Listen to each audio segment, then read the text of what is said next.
Welcome back, ladies and gents. Team switch sides and get ready to go. This is period 2 action from the Gordon Rink at St. Paul's School in Concord, New Hampshire. The first game of the 125th regular season for St. Paul's. And they're on a tied affair with Brewster Academy. 1-1 is your score.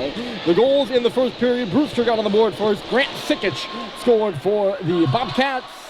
It was Owen Stadheim who had the equalizer with 30 seconds left to go in the first. And that is where we stand. And here comes Joe Schubert on the right side. Schubert, space, score!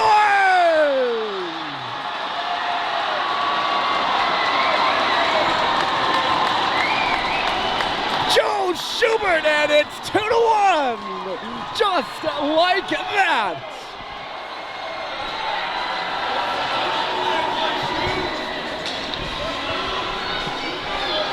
What a missile!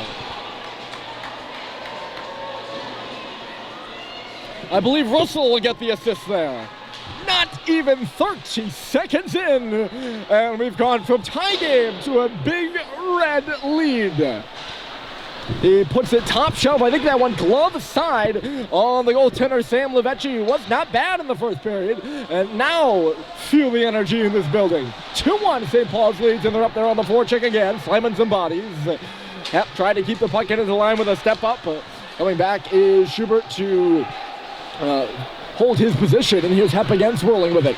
Right side pass, he connects with Malcolm Bussey, who shoots it into the corner. Picking it up here on the wall in our blind spot. The Bobcats will move away with it. Slowly starting out here is Ryan Gick. Gick across the blue line. He's going to let a shot go and off a leg and into the corner. Hep is there first. He'll put it off the glass. Here's Owen Sweet, the centerman. Long stretch pass. This could be a 2-on-1 if they hurry. Stadheim coming in. Face-off circle. Leaves it. Howley back to the middle. They score!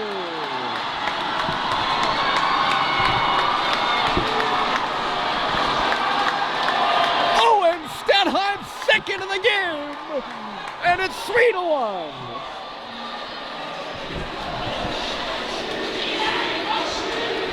I didn't think that pass was gonna make it. I'll be quite honest with you. It was Stadheim who dropped it off. I thought they were gonna try for the 2-on-1, but rather they went for the drop pass, and Stadheim left with the face-off circle. How they moved it right back to Stadheim, who was going in the middle. And Stadheim didn't get all of it, but he beats Levechi. It looked like 5-hole.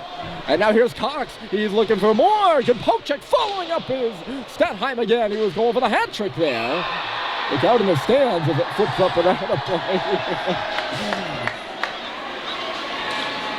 But wow, 2 quickies here to start the second period. We're probably 98 seconds in. And the fans down to our left are getting on Levechi. I'll tell you what, folks, when this student section down to our left is full and the team is skating, this could be a very, very difficult place to play. We saw it last year against Andover in the night game. St. Paul's came out not flat in the first period, but it wasn't their best period, I think they would admit to you. Then they skated towards the crowd, and the play increased for sure. They didn't get a goal. Heads up here at Frechette with a shot, going back towards the front of the net. There was Seibold, rather. There's Seibold behind now. Seibold to the line. Levine, long shot, hit a body. Good block in front. That was Daubert getting in the way of it, and Brewster goes away. But yes, St. Paul's, when they were skating from right to left, and the offensive zone was in front of the fans. They fed off that energy, and it really, they built the game flow, and they took control of that hockey game, and eventually, although they didn't tie it in the second period, they ended up tying it in the third and winning it in overtime in front of the fans as well. So, if you're not a believer in home ice advantage, I can tell you for sure, we saw it last year, and we might have just seen it here. That's Richards that stood up in neutral territory. Dauber coming in, and he missed the goal line. Off the wall, a shot is stopped by Murphy. It's still loose, catching up to here. Here is Richard. He couldn't hold on to it. Driving over to the right side is Liam Moore. He'll curl up in the corner. Moore lost the puck, and Richard will start the play that clears the zone. Seibold got it out. Sweet is the forechecker. Brewster was gesturing about something. I thought it might have been too many. Icing here is waved off as it's picked up before the goal line. Moving in right now is Daubert. The cross-ice pass is a shot off the goalpost. Ryan Gick finds iron. He beat Charlie Murphy, and I think it hit the near post. So we got offense coming fast and furious as Brewster with a bit of a response here.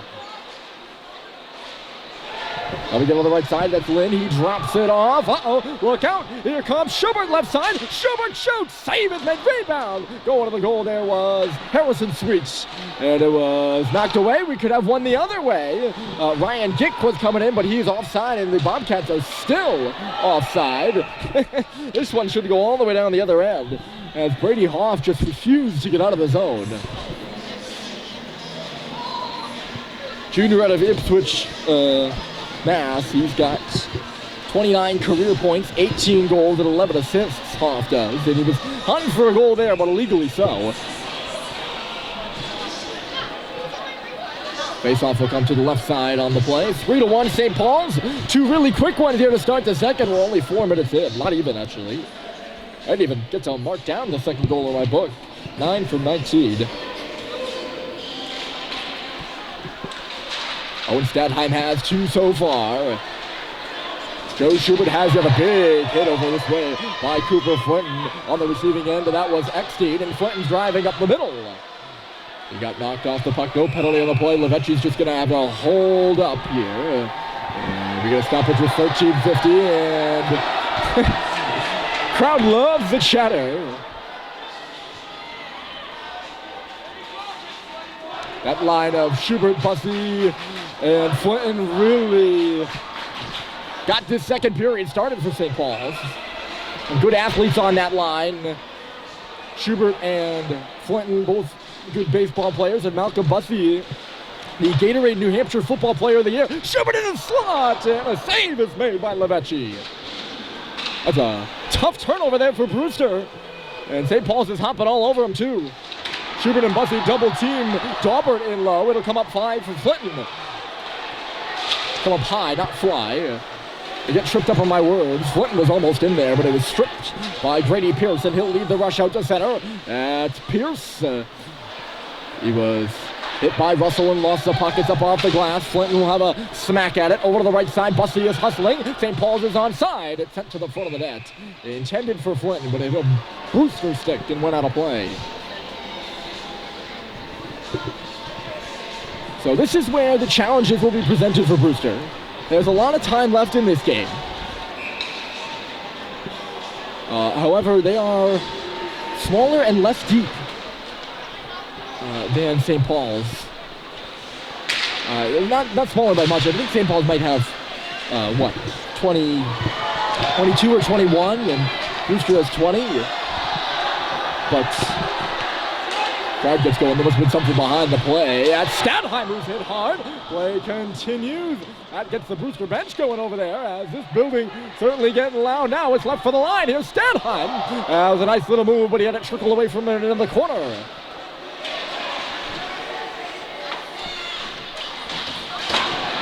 This game is certainly getting physical as well.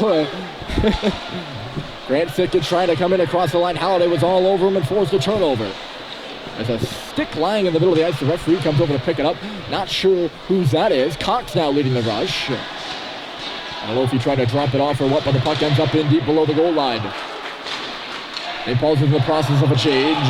Brewster will send it in deep. Up there, first on the forward check is Ryan Gick. He spins away from the check of Cox. It's at the side of the goal. A hack and a whack there by Hoff just goes wide. Still loose in low. That's Lynn. They work it to the front, swinging on this, it'll come back, a drive, where's the puck? It's still loose, Murphy was sprawling. The puck goes to the corner, and now the extracurricular activity really starts to ramp up.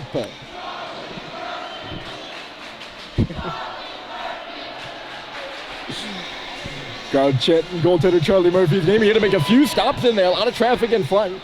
Drew Naylor wound up a shot from the point, and Murphy never really had it.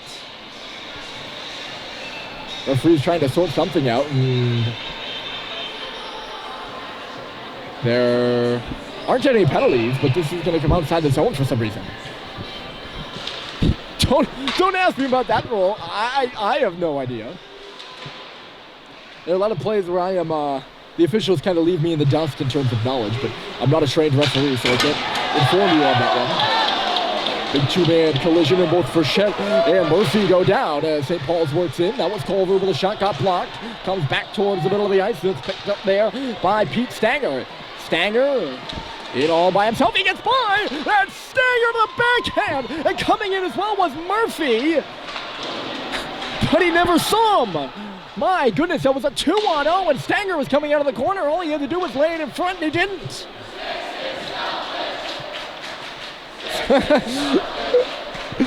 That was a pretty creative shot, I can't lie. He was looking for the goal himself on the backhand. Here's Stanger again. Oh, just nearly had that pass picked off, but instead it's Curry. He shoots, save is made. That rebound came out, and St. Paul's uses it to break out. Richard takes a hit in the back. It's at the St. Paul's line. Good job by Levine to tap it out of harm's way as Liam Moore was looking for it. He's still looking for it. He goes down and loses the puck. Russell tipped into the middle. Richard. Malone and right back for him. Nice little play, and Colin Richard will go to the corner for the puck. He's pinned on the wall there by Grady Pierce. 2-on-1. Harrison Sweet is in the vicinity as well. It'll come up the boards. Russell finds it. The shot off a leg. He holds on. It's taken down. He found Richard, though, right back for him. Pay stays alive. Russell leaves it. Malone. Save is made. Goodness me. I was waiting for that play to die, and it just never did. Plenty of opportunities for Brewster to force a turnover. They actually forced a few of them, but they never could actually pick it up. Russell is arguing that this should be an offensive zone face-off as it was flipped up and hit the roof here at Gordon Rink. You'll see that happen from time to time. The rafters here are rather low. That one literally hit the roof, though. Usually the puck goes up and hits the rafters, which are low and go all the way across, but that one hit the roof. I don't know if that was intentional for a whistle or what. I think that's what Russell was arguing. Not a big deal there. We're back underway. Brewster has it in the offensive zone. 9:46 to play. Two quick ones by St. Paul's at the beginning of the period. They're up 3-1. As the puck's in low, the centering pass fanned upon there by Dom Calandra. Schubert, banger off the wall, nobody home. There's a shot coming through, it's deflected in front. Loops at the side of the goal. Murphy had to make two saves. Calandra was in the hunt. That was Pete Stanger with the shot. He's going to pick this one up again. Fakes the drive. That was what I was going for.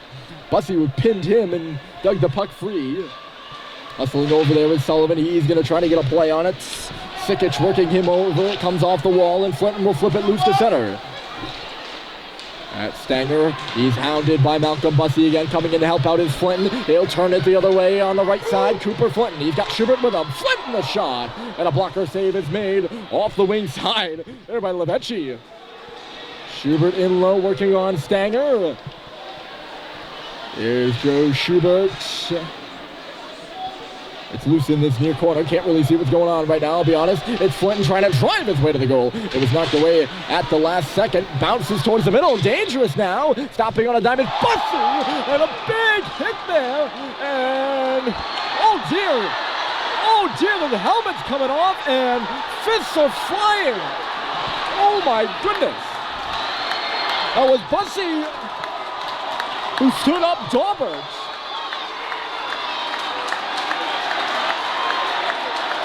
And they were going to call a penalty.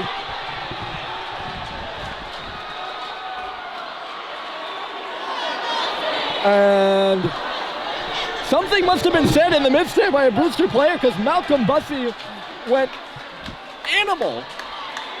And no doubt he's in the box. He might be gone. Getting the worst of it, I think, was Dom Calandra. I don't know if he was receiving the hit. He was certainly on the other side of the fist being thrown. And head coach Mike Doyle is nearly on the ice right now for Brewster. He's got the door open and beckoning to the referees who are over by the scorer's table, just trying to figure this one out. I've watched a lot of high school hockey in my time, and I don't know if I've really seen fists thrown like I just saw that.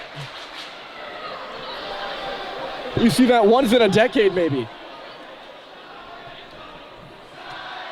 That'd be a tough loss for either team, really. Those are key players. Well, Bussy, a key player for St. Paul's, and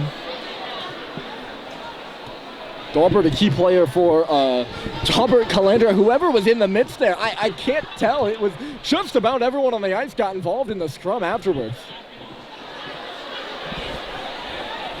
I'll be honest with you folks, I know there are a lot of people in this building who are entertained by that. I'll be frank though, not a good look for either squad.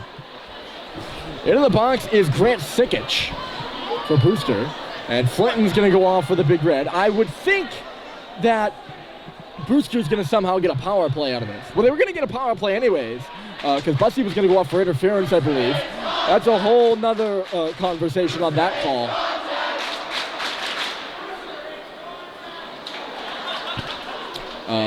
Yeah, that's a whole nother conversation, really.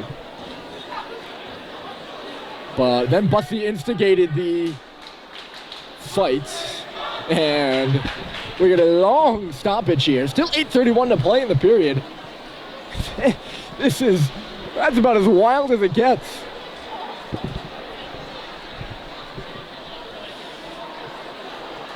You can see both coaches over by the gates. They want to know what's going on. I don't even know if the referees know what's going on. These are high school refs. NHL refs might be accustomed to taking numbers in a situation like that. I don't know if these guys are. There probably could be 4 or 5 penalties. We only have 2 guys in the box for St. Paul's and 1 guy in the box for Brewster. Trainer Allie Bryant is over on the Brewster bench right now.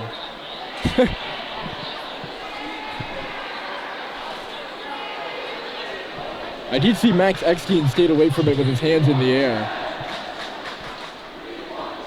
Certainly entertaining if that's what you're looking for. And they've just put Bussy's penalty up there. That's the one they got for sure. He's got 5. Flinton's got 2. Bussy might have a 5 out of 10 or a 5 out of game. I'm going to have to take a peep at the score sheet after this period. Bussy had the initial penalty for interference. They might have totally forgotten that. Flinton's got 2 for something.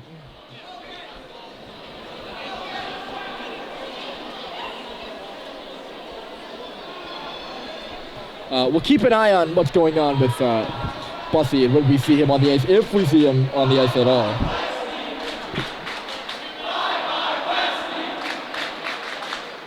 This is certainly where we could use a public address announcer to keep us informed.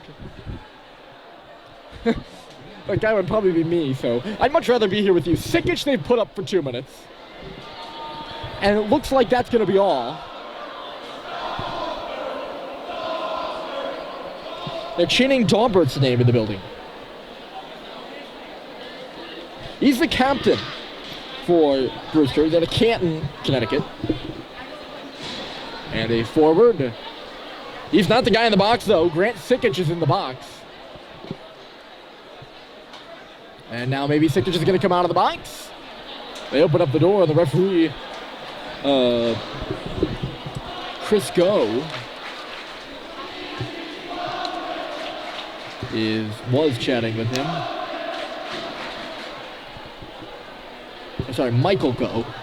My apologies. Looks like that's going to be all, and Bussy is now the only penalty on the board. Sorry. They've taken Flinton off, so Flinton must be serving the extra penalty for interference. I don't know what Sikic is in the box for. There are 4 players on the ice for St. Paul's. There are 5 players on the ice for Brewster, and out of all that, we might have a standard 2-minute power play. Although no, there's a 5 on the board, so there's got to be a standard, it's got to be a 5-minute power play. Who knows at this point? That's something else or what? Quickly picked up off the face-off and sent down the ice by Owen Sweet. Well, we're back underway after that brief delay. And if you're looking for an explanation, that's supposed to be my job. I'm here in the building trying to relay information for you, and I have no idea. hard around here from Hepp, but not out. Good steal at the line by Curry. He's going to pick up Hoff on the half wall. Stadheim almost out. He was following the puck before it cleared the line, though. Brewster keeps it in. Up on top, here's McCauley. Outside. The cross-ice pass was tipped up. 7:40 left to go in the period. That's McCauley. Left side, they move it. Tipped back towards the middle. It was intended there for Hoff, but a stick got in the lane there.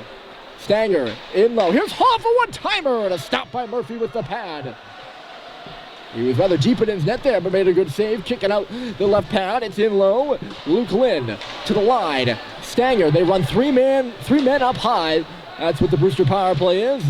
They're more of an umbrella shape now. Stanger, when the puck comes up to the blue line, Brewster brings the two players at the face-off circle back to the line. And then they work it back in low, and those players go up to the tops of the circles. Brewster will keep the defensive unit of Stanger and McCauley. Those are 2D. Sometimes you won't see that on a power play. Some teams going with the 4 forwards. Like a 2D out there. Oh, that puck was on its way out, but it took an odd hop of a Gordon stanchion. St. Paul's does follow through, and Harrison Sweet will clear the zone. Oh, again, I'd like to recap that whole scrum for you, but I'm not sure. They're going to say Moore got a stick on that, so it's no icing. And Moore's now up there on the forecheck as Brewster rings it in a second time. At the line is McCauley, back in deep for Moore on the half wall. Moore touches it off, Daubert in the middle. McCauley, and then it's back towards the middle of the ice there by Stanger. Across for Stanger again. I think that was Daubert. Now up high, here's McCauley. Stanger at the face-off circle and in low. Brewster working it around. That's Max Eckstein to the line. Swing and a miss there by McCauley. And Schubert finds it, and he'll tip it out. And Schubert's going to follow through on it as well. He's 1-on-2 down low. He gets pinned in low by Brett Daubert. Still working on that puck and holding it against the wall. He held his own and killed some valuable time. 2:30 to go in the 5-minute major to Bussy. I was going to say double minor. It certainly isn't that. Sharp angle shot there by Stanger. Again, a play where he had a man down the middle. That was Daubert. And elected to go with the sharp angle. Elected to go for the sharp angle shot rather than center of the puck. Not ripping on him personally. Just curious to pick up on. There's Liam Moore. The pass missed its mark. Culver nearly hopped all over that. He was sniffing it out. That was Murphy who recovered. Culver's back working on defense as it goes in low. Under 2 minutes to go in the major. Hepp off the glass. Glove down. Or not off the glass. It was going off the glass. Glove down by Grady Pierce. So it might have been headed to the Brewster bench. Here is Pierce. He's going to try to work around Howdy. There's a Bobcat who lost his stick as Hepp goes down hard. He was upended by Grady Pierce, and he's slow to get up. And referees are not going to blow the play down as it trickles back towards middle. Hepp is in some pain as the blast comes wide from Grady Pierce. Talk about tough losses for St. Paul's. That would be a big one. The Big Red captain, again, he's playing in his first regular season game. Back from that knee injury. On the right side, here's Daubert. The shot was blocked by Russell. Howdy finds it. He's going to swing it down the ice. And Hepp's going to do his best he can to hustle off with a minute left to play. The fire drill on the St. Paul's bench trying to get that change in. They get it off. Brewster now changing as well, so they only have 3 guys in the offense. As of Current, not anymore. Curry lays it in the middle. At Stanger, left side, high shot. And Murphy shoulders it up. Might have hit something, but it goes out of play. Might hit something other than Murphy's shoulder. I know Murphy got a piece on it, that's for sure. Flinton is out of the box. So, whatever that means. Don't really know why he was in there to begin with, unless he had a penalty of his own, but that would have caused a 5-on-3, and we did not have that.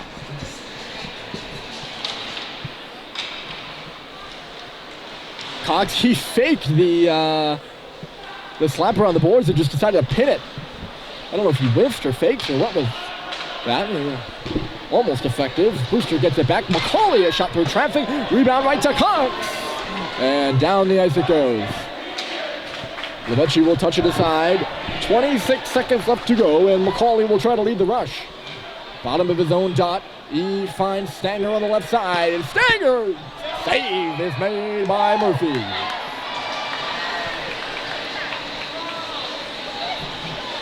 Again, I like that. I talked about it. Sam Seibold coming across the blue line, just letting one go. Pete Stanger. I mentioned how he's their leading scorer right now. He's got 8 goals, 15 assists, and 23 points in his career at Brewster. I know I'm going to butcher this name. I probably shouldn't say it, but he's a senior out of Quispamsis, New Brunswick. Again, I'm sure I butchered it. We'll see if Bussey comes out here in 7 seconds. Looks like he's ready to. So there must have been no misconduct there. By the way, if you're looking for an injury update, Hepp is back on the ice, so he looks to be okay. As Eckstein gets going left side, Eckstein ripped over a shot wide. Drew Naylor at the line. The shot through traffic came out to the side. Standing alone was Sikic, but he couldn't handle the puck hot off the boards. And here come the Big Red. It's Flinton, left side, drops it off. Schubert in front, shooting. Clear rebounds loose. I don't know if it made it to the goal. If it did, it just hit off Levechi. And now we have another player and more shoving. The referee's pretty hurried to get in between Schubert and Eckstein. But down on the play is Drew Naylor. What a wild second period. I don't know if Naylor got stood up. The shot came through. Schubert had all day to kind of load it up after Cooper Flinton dropped it back. The fans all taking a knee here in the stand. The shot came through and the rebound popped up in the air. And I wonder if Naylor got stood up. I was kind of following Schubert. If you're wondering, no, I am not sitting down, but right now we had Jack Hepp go down earlier. He's okay, but Drew Naylor looks like he is in some serious pain. Trainer on duty tonight is Allie Bryant. She's been busy here in the second. Still 3 minutes and 8 seconds left, and we're just about reached the time we had elapsed in the first period at the end of the broadcast. And Naylor's being helped off here by his teammate Stanger.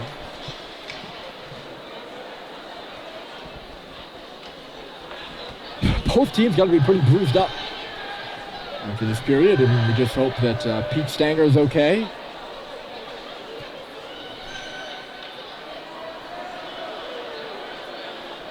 He's being helped off, and it does look like he's in some pain. It's the right leg. Yes, the right leg. I think is the issue.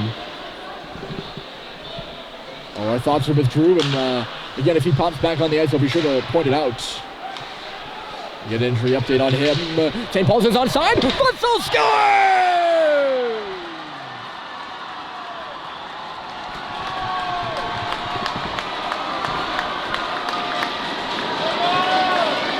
Just about as smooth as it gets. Frechette touched it off, and Bryson Wessel, the defenseman, comes streaking through, and Potts went up and over Sam Levechi. 3 in the second period for St. Paul's, and it's 4-1.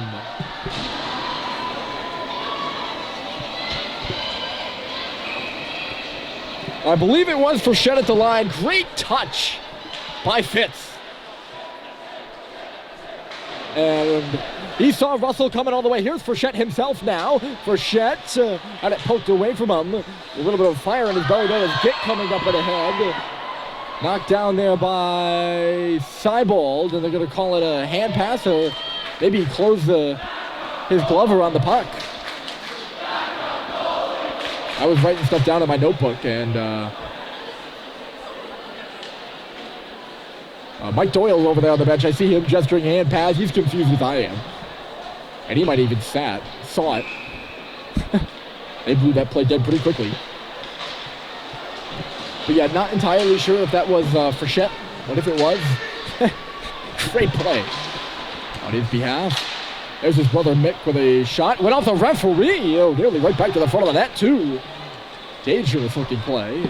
It's wafted out to center, and first on it here is Eckstein. He'll go in deep for the puck. He's hammered down low by Mick Frechette. It'll come up for Harrison Sweet. Sweet the pass, nearly picked off, but it got through to Malone. Malone across the blue line, trying to cut in. He's going to go around Grady Pierce. Clayton Malone upended by Pierce. He finds himself taking his seat in the corner. Loose on the wall here. They're kicking it around. That was Richard in there. But now X-Team will come loose to center. Dom Calandra and in. He'll use the first forechecker. Brewster is changing. Under 2 minutes to play here in the second period, and St. Paul's has opened up a 3-goal lead. This shot came through from the line. It was bouncing around in front. Jack Murphy back on the puck, off the glass, on hop-off a stanchion. It went right back towards the middle of the ice. Ooh, good hand-eye there. That was Curry who knocked it out of the air, puts it in low, centered in front by Calandra. They score! It's Sikic's second of the game, and it's 4-2. Blind centering pass there by Dom Calandra out from behind the net, and Sikic was wide open in front.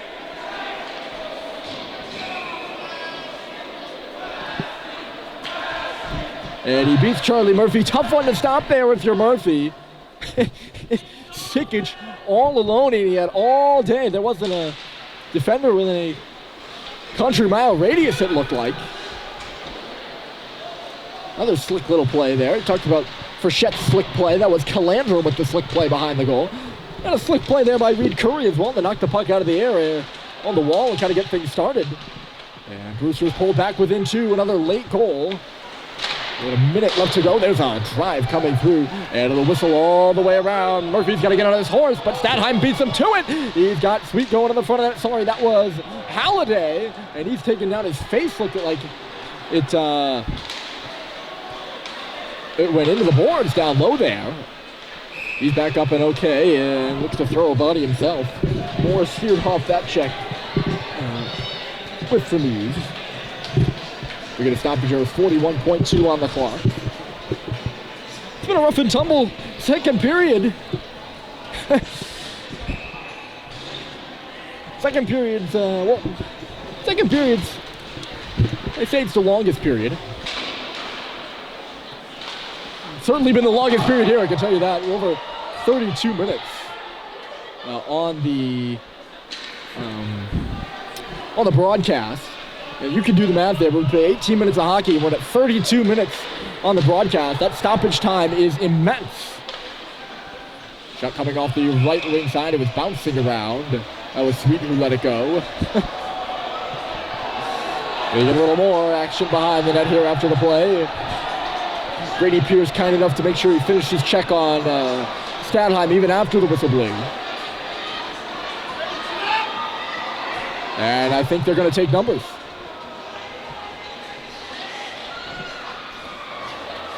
His faceoff's coming outside the zone. Maybe was it offside and Sweet shot the puck? If so, I didn't hear the whistle. They're explaining it to the assistant coach, Mark Bozick. Doesn't seem like the head coach, Dan Murphy, wants to hear anything about it, but that's certainly one of the more interesting things I've seen. They put some faceoffs in some weird spots. That puck nearly got up in the head for Moore, who was coming